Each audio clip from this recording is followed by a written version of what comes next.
This is a shout out to Darwin's Hamster. I was thrilled to see that he responded to one of my videos last night, and when I checked out his channel, he had a lot of videos dealing with legal issues. It's been hard for me to find somebody willing to engage in dialogue over YouTube about the law who is at the same time informed about the law. You seem like the perfect person because not only are you a member of the bar, and so you do have training and knowledge of the details of how the law works and the inner workings of the system. Not only that, but you have not practiced the law in quite some time, as a legal practitioner. So at the same time, you have less of a vested interest in the system, and for that reason are a little bit more of an impartial observer. I'm coming to you from Montreal, a city you said you visited last week. Here's a view. It's actually very beautiful to come watch the sunrise here, especially when it's a misty day, a foggy day. It's just a beautiful sight. I'm actually up on Mount Royal. Here's the reservoir at McGill University. So let's talk a little bit about the bar associations. I want to know your opinions on the extent to which they are independent from legal scrutiny, independent in the sense that it's hard to bring a claim of fault against a bar association for the way they handle themselves. They are also very self-regulatory. I want to know whether, what you think are the sources of this independence and whether it's a good or bad thing. Because to me, there's two main reasons why we might have an independent bar and a society of lawyers who can basically create their own body of rules by which they are governed by. One of them is seeing the bar and lawyers as a group of professionals in general as a fifth check on government power. We hear a lot about the media being a fourth branch of government, and that in addition to the executive, legislature, and judiciary, the media is keeping the government in check in its own way. And the more I learn about the law, the more it seems as if lawyers themselves are kind of a check on government, in that it empowers everyday people who do decide to go to law school to have a knowledge of the law and the legal system in a way that allows them to hold the government accountable for breaching their own laws, particularly with rule of law provisions. So for me, that seems like a positive aspect of allowing them to independently govern themselves.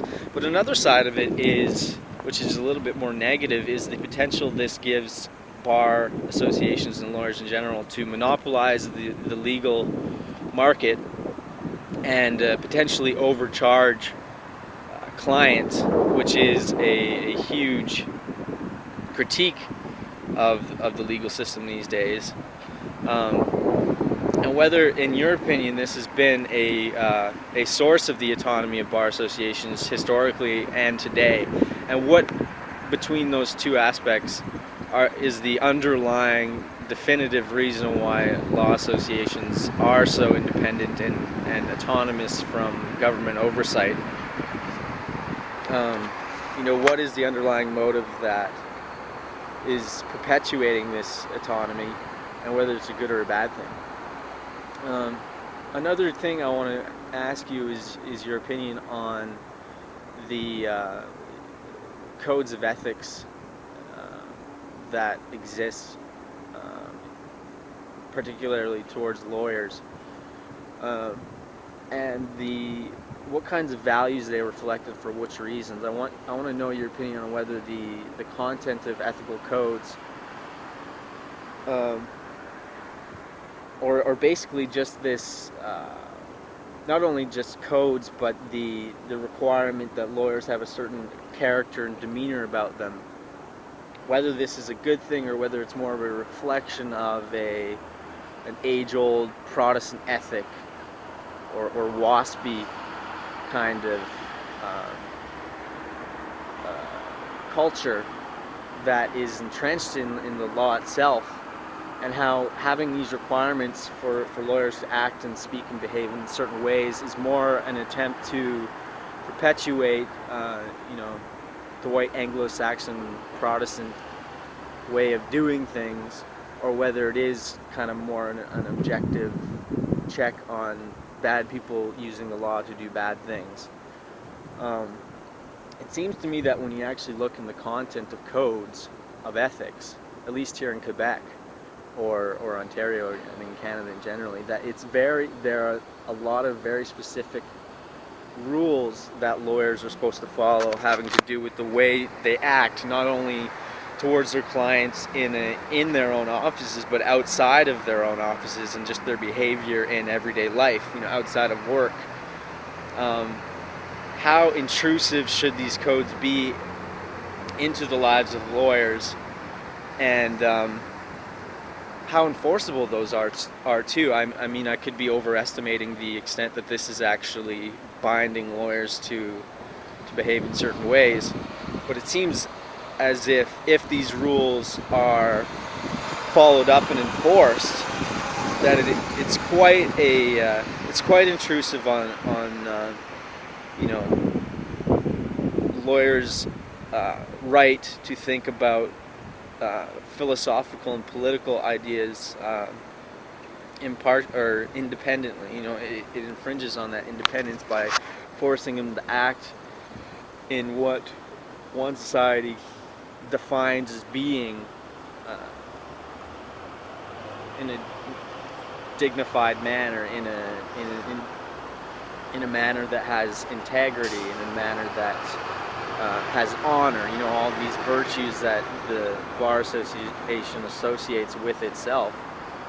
Um, are these just WASP ideals that uh, should be kind of thrown out, given uh, you know the array of opinions that exist philosophically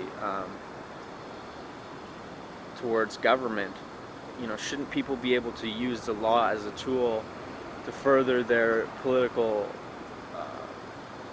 political views and views about the world in general? Should it be a tool that anybody, regardless of their opinions or behaviors, should be able to use, or should there be a demeanor that lawyers uphold, when they practice? Um, Another thing is the disciplinary boards overseeing, disputes that clients have with their lawyers, for overcharging or for doing unethical things. Whether uh, the arbitrators in these decisions, the tribunals in the bar associations, whether they should be, um, whether the people on these tribunals should be lawyers themselves. And if so, doesn't this raise issues of, this same ethic uh, perpetuating itself, because you have lawyers with bad reputations, and sometimes um, they engage in practices that might seem unethical from that WASP perspective, but might not be unethical from the lawyer's perspective himself. Particularly if he has uh, unconventional political and philosophical views that might force him to think that he's doing these actions.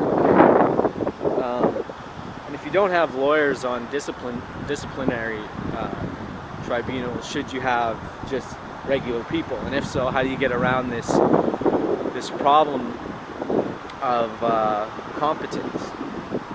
On the one hand, you need people who understand procedure and the day-to-day life of what it takes to file claims and go through all the legal necessities in order to bring a successful suit to fruition.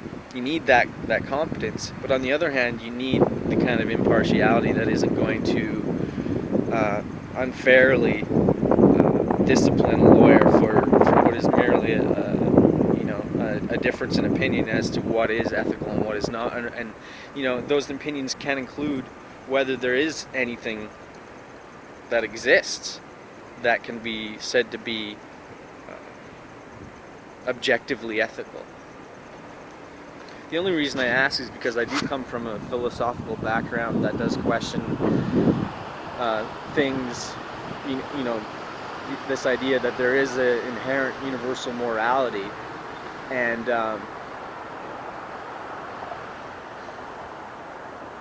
am I going to be punished for that view when I apply that to my own practice?